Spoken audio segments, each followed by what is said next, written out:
Hello friends, आप सभी का स्वागत है आज की इस वीडियो क्लास में। और आज की इस वीडियो क्लास में हम लोग पढ़ने वाले हैं अपने लुसेंट सामान्य ज्ञान में सिख एवं अंग्रेजों के बारे में।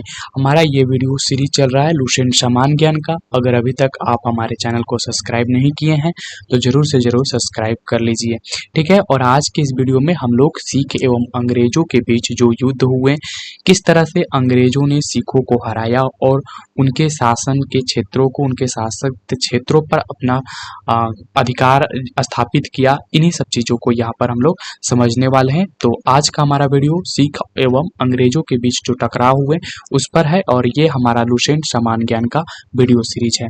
तो चलिए शुरू करते हैं आज के इस वीडियो को। देखिए, यहाँ से हमें देखना है सिख संप्रदाय की स्थापना का जो श्रेय है गुरु नानक को जाता है और इन्हें सिख धर्म का प्रथम गुरु भी कहा जाता है। तो सिख धर्म के जो प्रथम गुरु हुए उन्हें गुरु नानक कहा जाता है और इन्हें सिख संप्रदाय की स्थापना का श्रेय जाता है। यानी कि सिख धर्म के संस्थापक कौन हुए? तो गुरु नानक हुए, ठीक है। गुरु नानक के अनुयायी ही सिख कहलाए। तो जो गुरु नानक के अनुयायी हुए वही सिख कहलाए और ये बादशाह बाबर एवं हुमायूं के समकालीन थे, ठीक है। तो ये कब हुए? तो ये बाबर और हुमायूं के समकालीन थे। तो आपको यहाँ पर याद होना चाहिए कि बाबर और हुमायूं का काल क्या था। देखिए, अगर आप इस वीडियो सीरीज के शुरू से लेकर वीडियो देखते आ रहे होंगे तो आपको पता होगा कि बाबर जो था वह 1526 से लेकर 1530 तक शासन करता है। वहीं पर जो उसका पुत्र हुमायूं हुआ वह 1530 से 1540 एक बार करता है, फिर उसके बाद 15 साल का गैप होता है और उसके बाद फिर ये शासन करता है 1555 से लेकर 1556 के बीच, ठीक है। 1555 से 1556 के बीच, क्योंकि आपको पता है कि जो हुमायूं था वह 1540 में कन्नौज के युद्ध में हार जाता है शेरशाह सूरी के साथ और उसके बाद वह दर बदर भटकते रहता है, ठीक है। तो इसी को बारे में यहाँ पर बताया जा रहा है कि जो सिख संप्रदाय के संस्थापक हुए गुरु नानक हुए बाबर एवं हुमायूं के समकालीन थे, यानी कि उनके उसी काल में हुए जिस काल में बाबर और हुमायूं थे, ठीक है। तो यहाँ पर हम लोग हुमायूं के बारे में बता रहे थे आपको कि जो हुमायूं था वह 1540 में कन्नौज के युद्ध में शेरशाह सूरी के हाथों से हार जाता है और उसके हारने के बाद वह 15 सालों तक इधर उधर भटकता है और फिर से वह अपने शासन को फिर से वह जीतता है 1555 में और 1555 से लेकर 1556 यहाँ पर शासन करता है, ठीक है। और इसकी जो मृत्यु हो जाती है वो सीढ़ियों से गिरकर हो जाती है हुमायूं की मृत्यु। अगर आप पिछली वीडियो देखे हैं तो आपको हुमायूं के बारे में पूरी चीजें मालूम होगा। तो ये जब अपनी सीढ़ियों से गिर जाता है, पुस्तकालय की सीढ़ियां होती है जो कि दीनपनाह भवन की पुस्तकालय थी, ठीक है। और इस पुस्तकालय का नाम शेर मंडल था, इस बात को भी यहाँ पर ध्यान रखिएगा। तो वहां पर जब वो गिरता है तो उसके बारे में एक इतिहासकार हुआ लेनपूल, ठीक है, जिनके बारे में हम लोगों ने उस वीडियो में भी चर्चा किए थे कि लेनपूल ने यहाँ पर कहा था कि हुमायूं गिरते पड़ते इस जीवन से मुक्त हो गया, ठीक उसी तरह जिस तरह तमाम जिंदगी वह गिरते पड़ते चलता रहा। तो ये हुमायूं के बारे में आपको थोड़ा सा मैं पीछे की वीडियोस का याद दिला रहा हूँ यहाँ पर, ठीक है। तो आपको यहाँ पर सिर्फ इतना याद रखना है कि सिख संप्रदाय के जो संस्थापक हुए वो गुरु नानक हुए और उनके जो अनुयायी थे वही आगे चलकर सिख बनते चले गए और सिख धर्म के जो प्रथम गुरु हुए गुरु नानक, ये जो थे ये बाबर और हुमायूं के समकालीन थे। सन 1469 ईस्वी की बात है। सन 1469 ईस्वी की कार्तिक पूर्णिमा को नानक को आध्यात्मिक पुनर्जन्म का आभास हुआ, यानी कि 1469 ईस्वी में उन्हें क्या मिलता है? ज्ञान की प्राप्ति होती है। तो यहाँ पर जो कार्तिक की पूर्णिमा है ये सिख धर्म में बहुत ही महत्वपूर्ण पर्व के रूप में मनाया भी जाता है। तो ये जो सन 1469 ईस्वी में कार्तिक की पूर्णिमा के दिन इनको क्या मिलता है? ज्ञान की प्राप्ति होती है गुरु नानक को, ठीक है।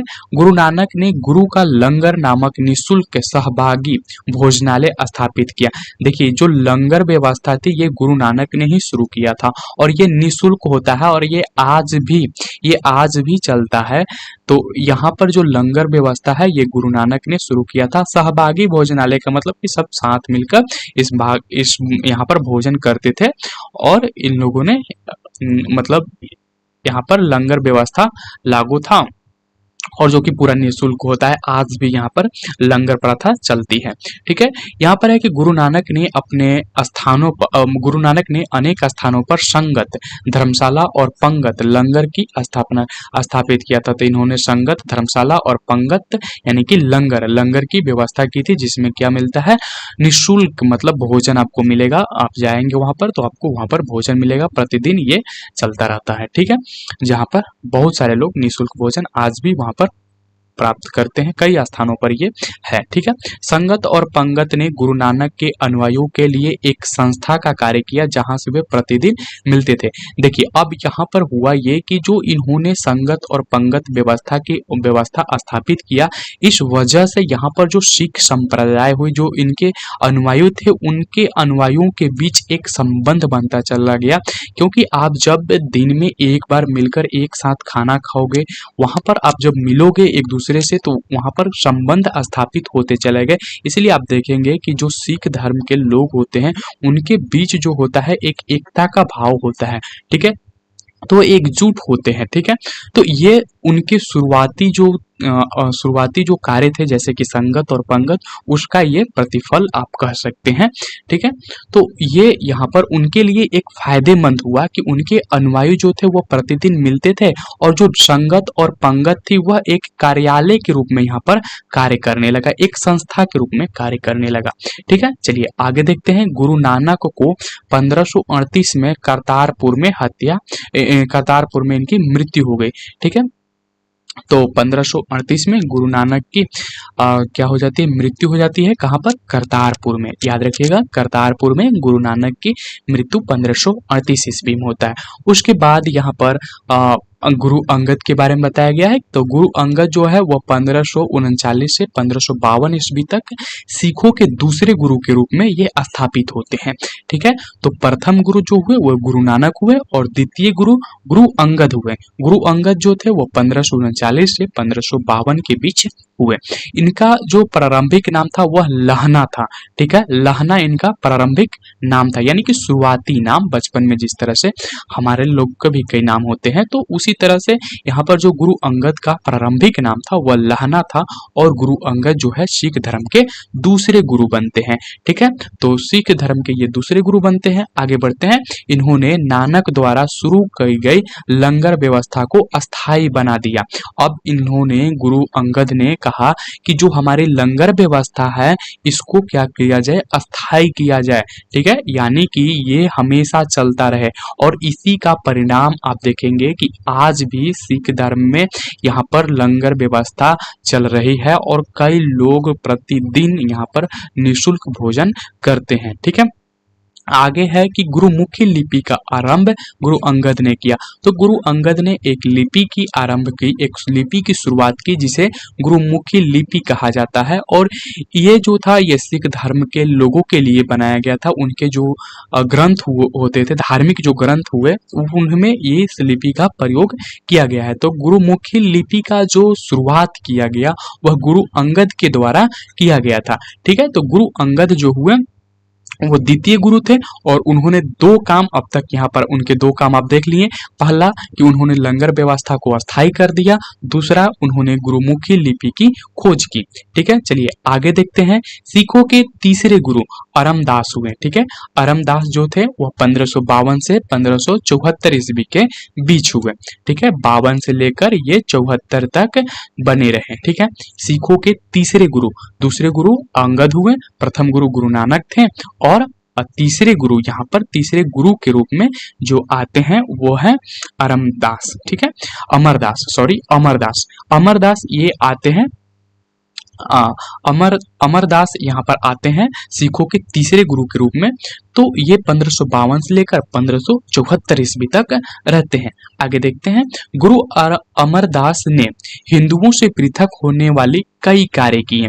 ठीक है, तो यहाँ पर जो इनका धर्म था, सिख धर्म, वो लगभग हिंदुओं से मिलते जुलते थे। तो इन्होंने उस धर्म को पृथक करना चाहा, और पृथक करने के लिए कई सारे इन लोगों ने कदम उठाए। अरमदास अमरदास ने, ठीक है, यानी कि गुरु अमरदास के बारे में यहाँ पर कि इन्होंने हिंदुओं से पृथक होने के लिए कई कार्य किए, जैसे कि यहाँ पर हिंदुओं से अलग विवाह पद्धति लवन को प्रचलित किया।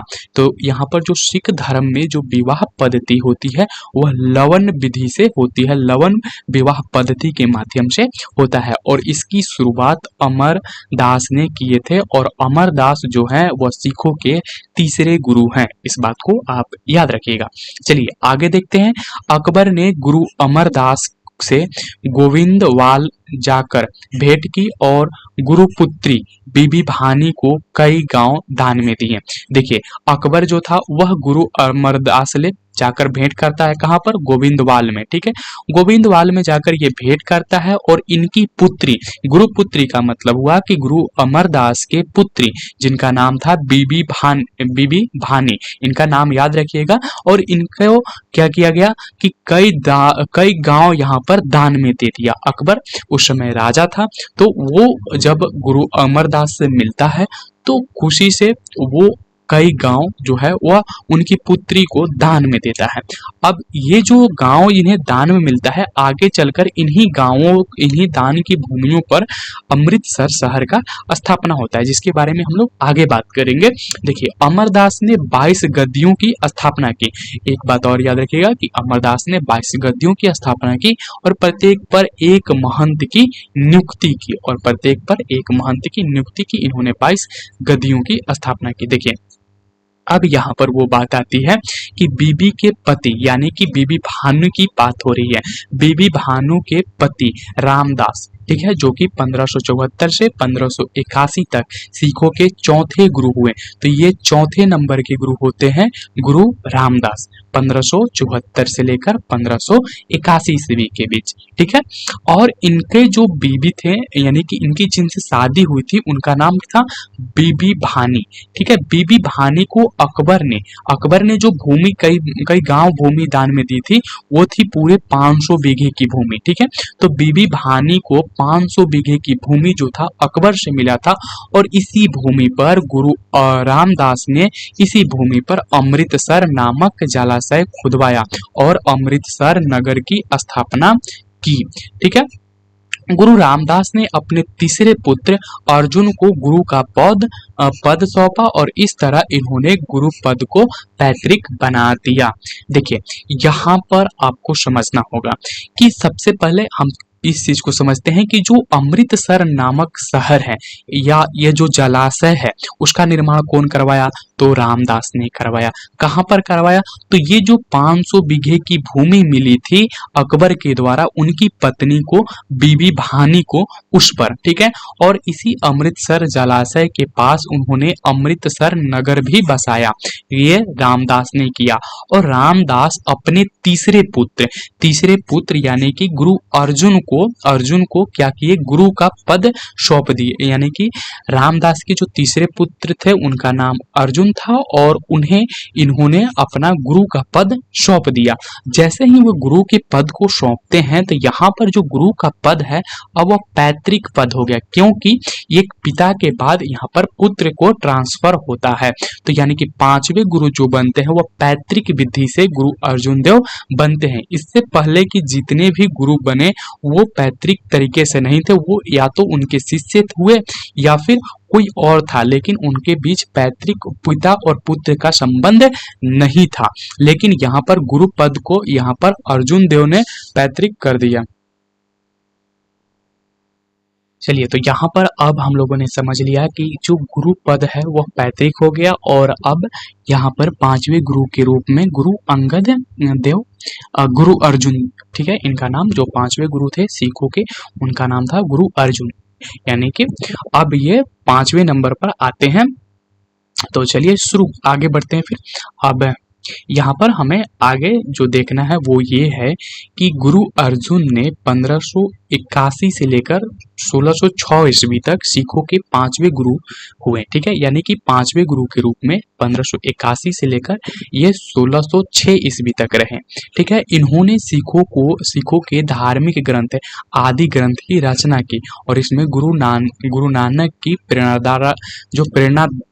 प्रेरणाप्रद प्रार्थनाएं और गीत थी, उनका इन्होंने संकलन किया, उनको उसमें रखा। ठीक है, तो आदि ग्रंथ जो सिखों के सिख धर्म की आदि ग्रंथ है उसका रचना कौन किया? तो यहाँ पर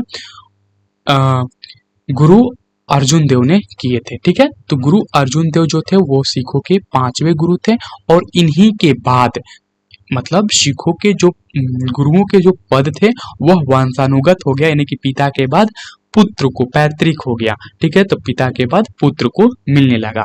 अब देखिए जो ये आदि ग्रंथ थी, ये आदि ग्रंथ क्या है? तो ये जो सिख धर्म है, सिख धर्म का सबसे महत्वपूर्ण ग्रंथ आप कह सकते हैं, तो वो आदि ग्रंथ है। ठीक है, और इसमें जो है ये गुरु नानक जो थे, गुरु नानक सिखों के पहले गुरु थे उनके जो प्रेरणादायक जो प्रेरणाप्रद प्रार्थनाएं थी, जो गीत थी, उनका इन्होंने क्या किया? संकलन किया, उनको सबको यहाँ पर समाहित किया।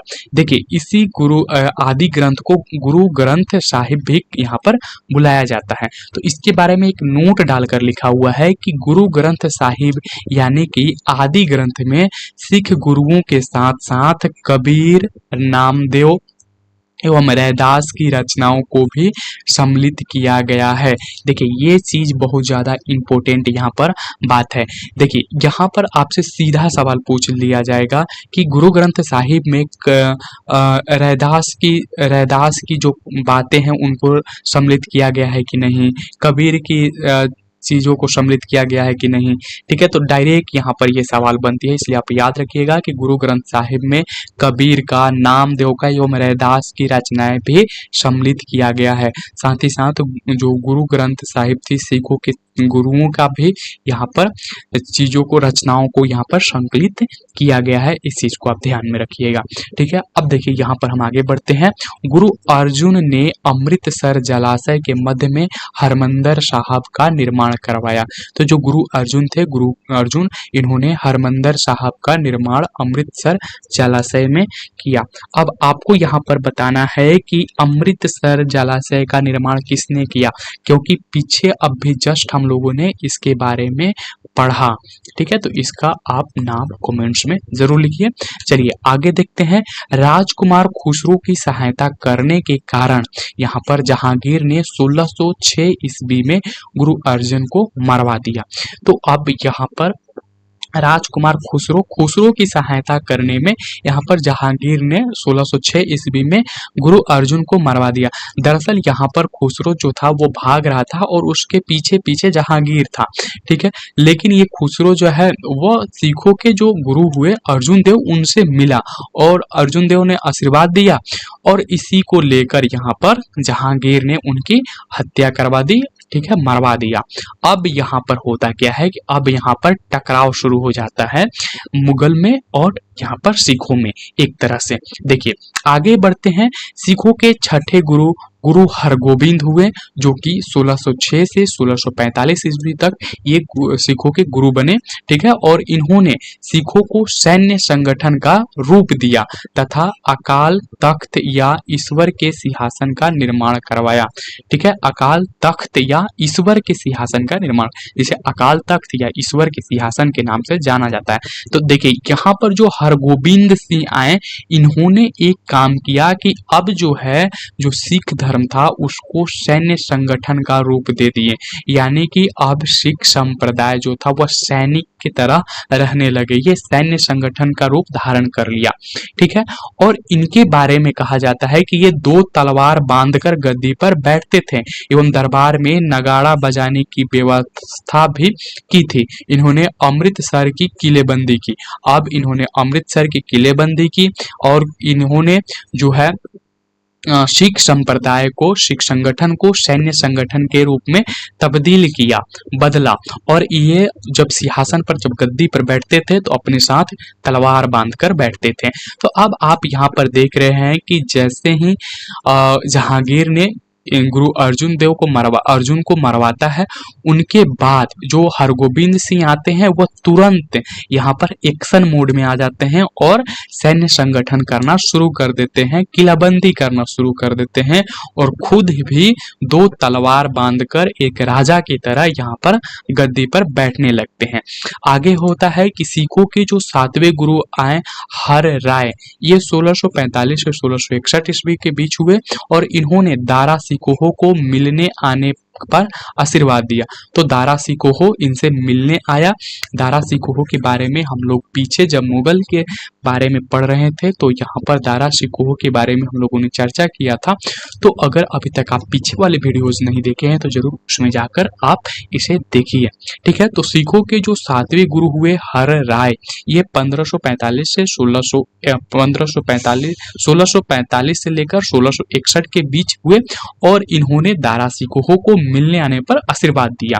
आगे है कि सिखों के 8वें गुरु हरिकिशन हुए जो 1661 से 1664 के बीच हुए और इनकी मृत्यु चेचक से हो गई। इन्हें दिल्ली जाकर गुरु पद के बारे में औरंगजेब को समझाना पड़ा था। तो ये दिल्ली जाकर गुरु जो थे हरकिशन ये जाकर औरंगजेब को समझाए, लेकिन औरंगजेब कहाँ समझने वाला था। ठीक है, तो वह ना समझ पाया सिख धर्म के बारे में। ठीक है, और ये गुरु पद भी नहीं समझ पाया। ठीक, तो यहाँ पर सिखों के जो 8वें गुरु थे हरिकिशन 1661 से 1664 ईस्वी तक, इनकी मृत्यु चेचक के कारण हो जाती है। ठीक है, आगे देखते हैं। सिखों के 9वें गुरु हुए तेग बहादुर। तेग बहादुर के बारे में थोड़ा बात यहाँ पर ध्यान रखिएगा।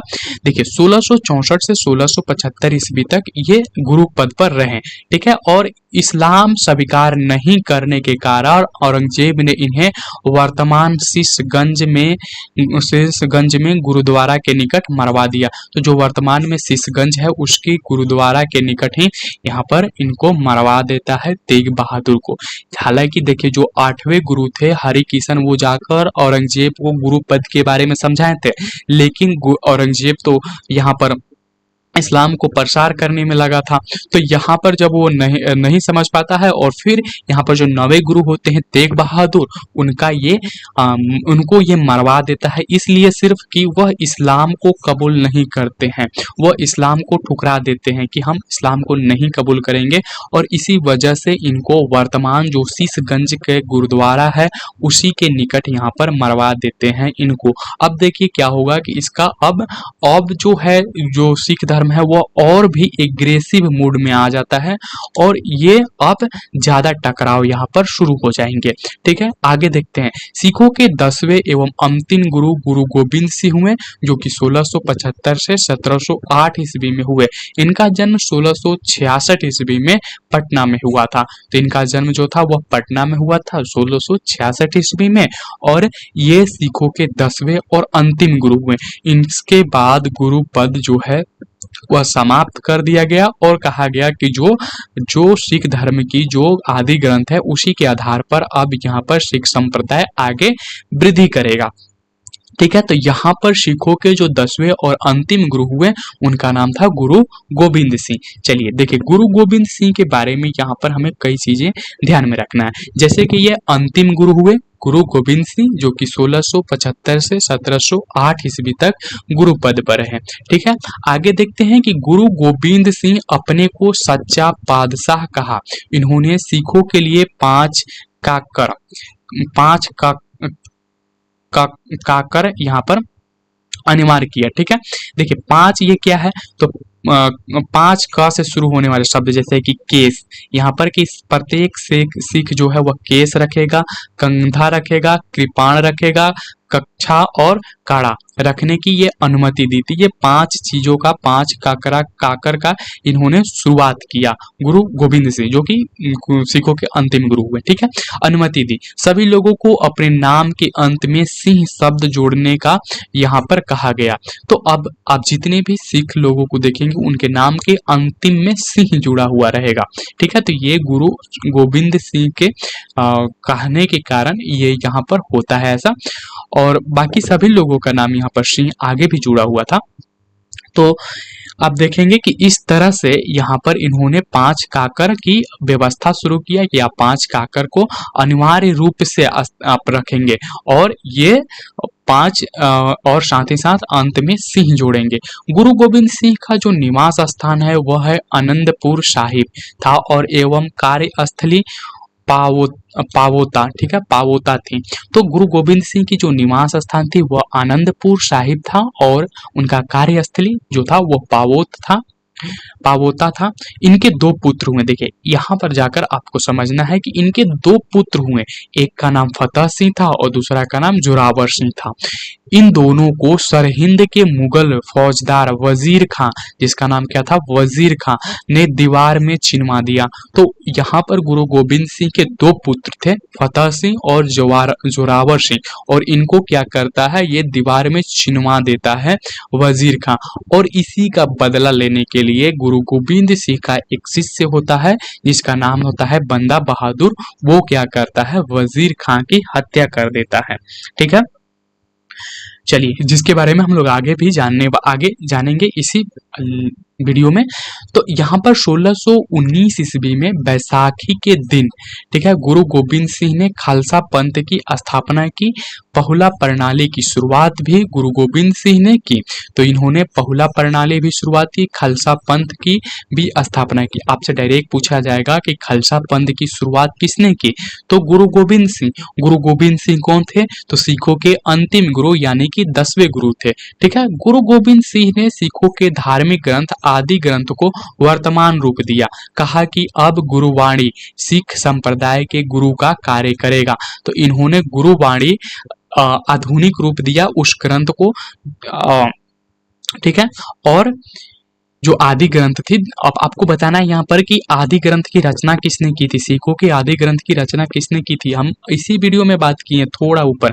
ठीक है, तो आपको नीचे कमेंट बॉक्स में यही बताना है। ठीक, तो यहाँ पर जो आदि ग्रंथ थी उसको यहाँ पर गुरु गोविंद सिंह ने क्या किया, वर्तमान रूप देते हैं। और इस वर्तमान रूप को इन्होंने कहा कि ये जो गुरुवाणी है, यही गुरुवाणी सिख संप्रदाय का अब गुरु का कार्य करेगी। और इस तरह से गुरु का पद यहाँ पर समाप्त होता है। गुरु गोविंद सिंह की हत्या 1708 ईस्वी में नांदेड़ नामक स्थान पर गुल खां नामक पठान ने कर दी। तो गुल खां नामक पठान ने 1708 ईस्वी में नांदेड़ नामक स्थान पर कर दिया। अब एक बार हम सभी गुरुओं को देख लेते हैं, सिख धर्म के जितने भी गुरु हुए यानी कि 10 गुरुओं को, और उनके नाम के साथ उनका काल भी देख लेते हैं कि वो कब से कब रहे। जैसे हम लोगों ने पहले पढ़ा है कि प्रथम गुरु गुरु नानक देव हुए और इन्होंने 1469 से लेकर 1539 तक गुरु पद पर रहे। अगला हुए गुरु अंगद दूसरे नंबर पर, पहले नंबर पर ये, दूसरे नंबर पर गुरु अंगद देव हुए और ये 1504 से 1572 ईस्वी तक गुरु पद पर हैं। तीसरे नंबर पर जो आते हैं गुरु अमरदास हुए हैं, ये 1479 से लेकर 1574 ईस्वी तक गुरु पद पर बने रहे। चौथे नंबर पर यहाँ पर गुरु रामदास आते हैं जो कि 1534 से लेकर 1581 ईस्वी तक गुरु पद पर बने रहे। और यहाँ तक ये चारों जो थे ये एक दूसरे के बाद गुरु बने, लेकिन जो पांचवें गुरु बने अर्जुन देव, यहाँ से गुरु पद अब क्या हो जाता है, पैतृक हो जाता है, यानी कि रामदास के पुत्र हुए गुरु अर्जुन देव। तो यहाँ पर गुरु अर्जुन देव जो है वह 1563 से 1606 ईस्वी तक गुरु पद पर रहते हैं। छठे नंबर पर जो आते हैं वह गुरु हरगोविंद सिंह हुए। हरगोविंद सिंह 1595 से लेकर 1644 तक गुरु पद पर रहे। सातवें नंबर पर गुरु हर राय आए जो कि 1630 से लेकर 1661 तक रहे। आठवें नंबर पर गुरु हरकिशन आए जो कि 1656 से 1664 तक। नवें नंबर पर गुरु तेग बहादुर आए जो कि 1621 से 1675 तक रहे। और 10वें पर और अंतिम जो हुए गुरु गोविंद सिंह हुए 1666 से लेकर 1708 तक। यानी कि ये जो गुरु की प्रथा थी 1469 से शुरू होता है और ये 1708 ईस्वी तक ये गुरु प्रथा चलती रहे। और इसी के अंतर्गत सिख धर्म का क्या होता रहा, विकास होता रहा। उसके बाद गुरु गोविंद सिंह ने कहा कि अब गुरु का पद नहीं रहेगा, अब जो गुरु गोविंद जो यहाँ पर सिख धर्म का जो ग्रंथ है वही क्या करेगा, आगे का काम करेगा गुरु का। ठीक है, चलिए अब हम लोग यहाँ पर बंदा बहादुर के बारे में जानते हैं। बंदा बहादुर के बारे में अब हम लोग पढ़ना शुरू करते हैं। तो बंदा बहादुर, इनका जन्म 1670 ईस्वी में पुंछ जिले के राजौली गांव में हुआ था। इनका बचपन का नाम लक्ष्मण दास था और इनके पिता रामदेव भारद्वाज राजपूत थे। देखिए, बंदा बहादुर का जन्म कब हुआ था? 1670 ईस्वी में। ठीक है, ये कहाँ पर? तो पुंछ जिले के राजौली गांव में। ठीक है, और इनका जो बचपन का नाम था, पुकारो जो नाम था, वह लक्ष्मण दास था और इनके पिताजी का जो नाम था वह रामदेव भारद्वाज था, जो कि राजपूत थे एक तरह से। आगे बढ़ते हैं। बंदा का उद्देश्य पंजाब में एक सिख राज्य स्थापित करने का था। तो आप इनके उद्देश्य को समझिए, फिर आप इनके किए गए कार्य को आसानी से समझ पाएंगे कि इनका जो मकसद था, जो मोटो था, वो था सिख राज्य की स्थापना करना पंजाब में। ठीक है, और आप अभी भी देखेंगे कि उसी क्षेत्र में यहाँ पर सिखों की बहुत मात्रा में संख्या, बहुत ज्यादा जनसंख्या उधर ही पाया जाता है, पंजाब के क्षेत्रों में। ठीक है, इसके लिए उन्होंने लोहगढ़ को अपनी राजधानी बनाया। तो लोहगढ़ को यहाँ पर राजधानी बनाते हैं जो बंदा बहादुर हैं, और इन्होंने गुरु नानक एवं गुरु गोविंद सिंह नाम के सिक्के चलवाए। तो ये गुरु नानक और गुरु गोविंद सिंह के नाम के सिक्के भी चलवाते हैं बंदा बहादुर। ठीक है, और इनका उद्देश्य था कि पंजाब में एक सिख राज्य को स्थापित किया जाए। चलिए आगे देखते हैं। यहाँ पर है कि बंदा ने सरहिंद के मुगल फौजदार वजीर खां की हत्या कर दी। अब आपको याद होनी चाहिए कि वजीर खां कौन था? वही वजीर जो कि फतेह सिंह और जोरावर सिंह को दीवार में चुनवाया था, जो कि फतेह सिंह और जोरावर सिंह गुरु गोविंद सिंह के पुत्र थे। और उनके बदला में यहाँ पर जो बंदा बहादुर है वो क्या करता है? हत्या कर देता है वजीर खां का। ठीक है, आगे बढ़ते हैं। मुगल बादशाह फर्रुखसियर के आदेश पर 1716 ईस्वी में बंदा सिंह को गुरुदासपुर नांगल नामक स्थान पर पकड़कर मौत के घाट उतार दिया जाता है। तो यहाँ पर फिर फर्रुखसियर ने आदेश देता है और यहाँ पर बंदा बहादुर को 1716 ईस्वी में मार दिया जाता है नांगल नामक स्थान पर। ठीक है, चलिए आगे बढ़ते हैं। शाहदारा कत्लगढ़ी के नाम से विख्यात है, जहां बंदा ने हजारों मुगल सैनिकों को मौत के घाट उतार दिया था। तो ये जो बंदा बहादुर थे ये मुगलों को अपना दुश्मन मानते थे, और इन्होंने जो है कत्लगढ़ी नामक स्थान से ये विख्यात है। और यहाँ पर ये मुगलों के कई सैनिकों को मौत के घाट उतार दिए थे, हजारों सैनिकों को इन्होंने मारा था। आगे है कि बंदा की मृत्यु के बाद सिख कई छोटे छोटे टुकड़ों में बट गए। अब जैसे ही बंदा बहादुर की हत्या होती है उसके बाद सिख संप्रदाय जो है वह छोटे छोटे टुकड़ों में बटे जाता है। और 1748 ईस्वी में नवाब कर्पूर सिंह की पहल पर सभी सिख टुकड़ियों को दल खालसा में विलय हुआ। तो फिर यहाँ कर्पूर सिंह के पहल के बाद, कर्पूर सिंह के दखल के बाद क्या होता है कि जितने भी सिख के टुकड़े हुए थे उन सबों को फिर से विलय किया जाता है दल खालसा में, और यहाँ पर फिर से उनको एकजुट करने का प्रयास किया जाता है। दल खालसा को जस्सा सिंह आहलूवालिया के नेतृत्व में रखा गया, जिसे बाद में 12 दलों में विभाजित किया गया और इसे मिसल कहा गया। तो इसको देखिए, पहले तो सिख धर्म का कई सारे टुकड़े हुए, ठीक है, और ये जो टुकड़े हुए, क्योंकि यहाँ पर जो उनका नेता था बंदा बहादुर, उनकी मृत्यु हो गई, क्योंकि अब नेता ही रहे थे, क्योंकि गुरु का पद जो था वह समाप्त कर दिया गया था। अब सिख धर्म में कोई गुरु नहीं था, और उसके बाद एक नेता के रूप में बंदा बहादुर उभरता है। और बंदा बहादुर के मृत्यु के बाद यहाँ पर सिख जो है कई टुकड़ियों में बट जाता है, कई दल हो जाते हैं उनके।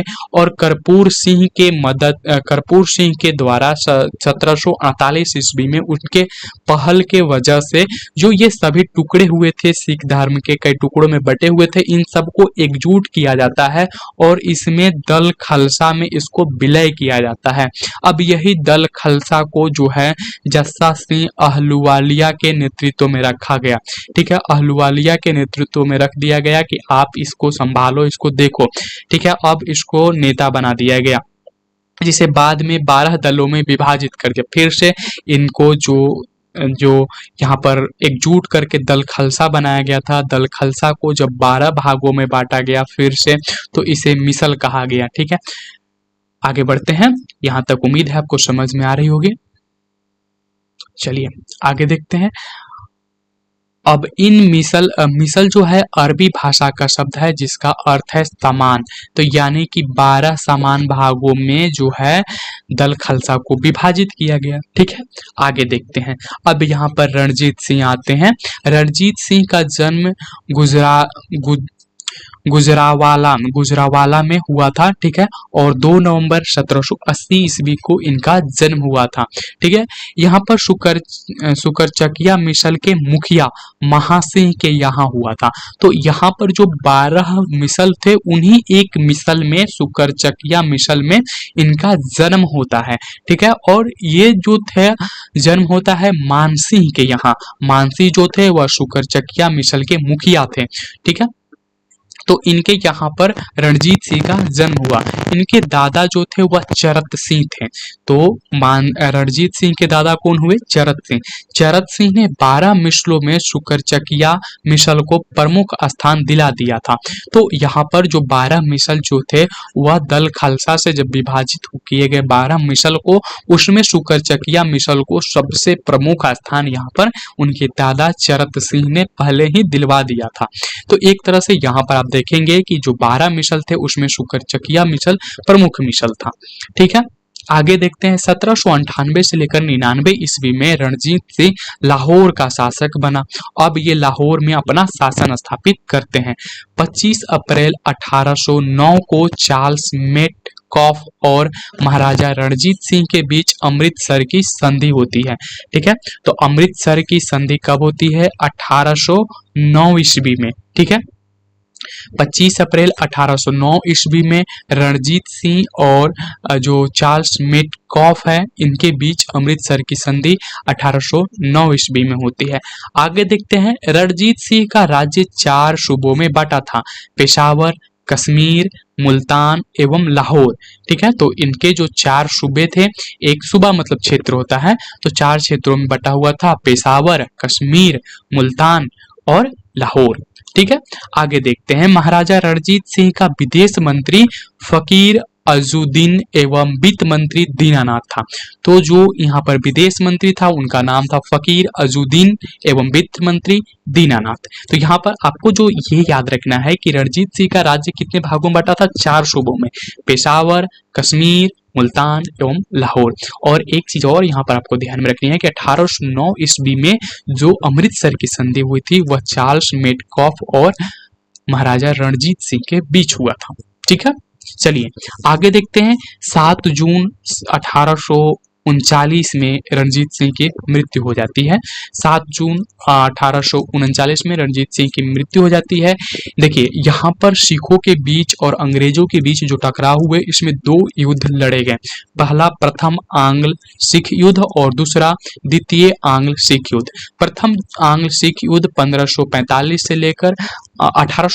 से लेकर 1846 के बीच हुआ और द्वितीय आंग्ल सिख युद्ध 1849 के बीच होता है। ठीक है, 1848 से 1849 के बीच यहाँ पर द्वितीय सिख युद्ध होता है। देखिए प्रथम सिख युद्ध जो होता है वो अमृतसर की संधि के साथ समाप्त हो जाता है। लाहौर की संधि के साथ द्वितीय आंग्ल सिख युद्ध समाप्त हो जाता है। इस तरह से अब यहाँ पर हम लोग देखेंगे कि अंग्रेजों एवं सिखों के मध्य जो संधियां हुई थी उसमें देखते हैं। पहला जो संधि हुई थी लाहौर की संधि 9 मार्च 1846 ईस्वी को ये लाहौर की संधि हुई थी। ठीक, आगे बढ़ते हैं। यहाँ पर भरवाल की संधि। ठीक है, भरवाल की संधि जो था वह 22 दिसंबर 1846 ईस्वी को होता है और इस संधि के तहत राजा दिलीप सिंह के संरक्षण हेतु अंग्रेजी सेना का प्रवास पंजाब में मान लिया जाता है। तो राजा जो दिलीप हैं उनके संरक्षण हेतु, संरक्षण के लिए दिल्ली जो पंजाब के क्षेत्र हैं उसमें अंग्रेजी सेना के प्रवास यानी कि वहां पर रहने के लिए मान लिया जाता है, जो कि भरवाल की संधि 22 दिसंबर 1846 ईस्वी में होता है। आगे हम लोग बात कर रहेंगे यहाँ पर कि 20 अगस्त 1847 ईस्वी को महारानी जिंदा को राजा दिलीप सिंह से अलग कर 48,000 वार्षिक पेंशन देकर शेखपुर भेज दिया गया। तो 20 अगस्त 1847 ईस्वी में महारानी जिंदा को क्या किया गया, राजा दिलीप सिंह से अलग करके उनको कुछ वार्षिक पेंशन दिया गया जो कि था 48,000 रुपया, और इनको शेखपुरा भेज दिया गया। ठीक है। द्वितीय आंग्ल सिख युद्ध के दौरान पहली लड़ाई चिलियानवाला की लड़ाई सिख नेता शेर सिंह एवं अंग्रेज कमांडर गफ के मध्य लड़ी गई। दूसरी लड़ाई गुजरात के चिनाब नदी के किनारे चार्ल्स नेपियर के नेतृत्व में अंग्रेजों ने 21 फरवरी 1848 को लड़ी और इस युद्ध में सिख बुरी तरह से पराजित हुए। तो ये दो युद्ध होते हैं जो कि इसमें पहला जो लड़ाई हुआ था वो था चिलियानवाला जो मिसल था उसके नेता सिख नेता शेर सिंह के बीच, और दूसरा जो था वह गुजरात के चिनाब नदी के किनारे चार्ल्स नेपियर के नेतृत्व में अंग्रेजों ने 21 फरवरी 1849 को यहाँ पर सिखों को पूरी तरह से हराया, बुरी तरह से हरा दिया। अब यहाँ पर इस तरह से अब जो होता है वो सिख संप्रदाय यहाँ से सिखों की जो शक्तियां थी वो क्षीण हो जाती है। आगे बढ़ते हैं। यहाँ पर लॉर्ड डलहौजी की 29 मार्च 1849 की घोषणा द्वारा संपूर्ण पंजाब का विलय अंग्रेजी राज्य में कर दिया गया। तो 29 मार्च 1849 ईस्वी को जो था वह पंजाब को पूरी तरह से अंग्रेजी राज्य में मिला लिया गया और इसकी घोषणा लॉर्ड डलहौजी करते हैं। ठीक है। महाराजा दिलीप सिंह को 50,000 पाउंड की वार्षिक पेंशन दे दी गई। उसे शिक्षा प्राप्त करने के लिए इंग्लैंड भेज दिया गया और सिख राज्य का प्रसिद्ध हीरा कोहिनूर महारानी विक्टोरिया को भेज दिया गया। तो अभी ही ये कोहिनूर यहाँ से भारत से निकलता है और ये ब्रिटेन चला जाता है और फिर अब तक वहीं पर है। तो आइए हम थोड़ा सा कोहिनूर हीरा के इतिहास को देखते हैं कि आखिर इस कोहिनूर हीरा की शुरुआत कैसे होती है और ये कहां से कहां तक पहुंचता है। देखिए, कोहिनूर हीरा की इतिहास हम यहाँ पर क्रमबद्ध तरीके से देखने वाले हैं। ठीक है। सबसे इसकी शुरुआत होती है 13वीं शताब्दी में। 13वीं शताब्दी में भारत में यहाँ पर भारत के गोलकुंडा खान में इसको खोजा जाता है। गोलकुंडा के खान से कोहिनूर हीरा को खोजा जाता है 13वीं शताब्दी में। 13वीं शताब्दी में इसकी इतिहास की शुरुआत होती है। 14वीं शताब्दी में कोहिनूर हीरा दिल्ली सल्तनत के शासक मोहम्मद बिन तुगलक के पास गया। तो 14वीं शताब्दी में यह सुल्तान मोहम्मद बिन तुगलक के पास जाता है और आगे जब 15वीं शताब्दी आती है तो 15वीं शताब्दी में यह बाबर के पास जाता है जो कि मुगल साम्राज्य के संस्थापक हुए। 16वीं शताब्दी में ये कोहिनूर हीरा जो है सम्राट शाहजहां के पास गया। 17वीं शताब्दी में कोहिनूर हीरा मुगल सम्राट औरंगजेब के पास गया। 18वीं शताब्दी में कोहिनूर हीरा अफगान शासक अहमद शाह दुर्रानी के पास गया। 19वीं शताब्दी में कोहिनूर हीरा जो था वह महाराजा रणजीत सिंह के पास चला गया।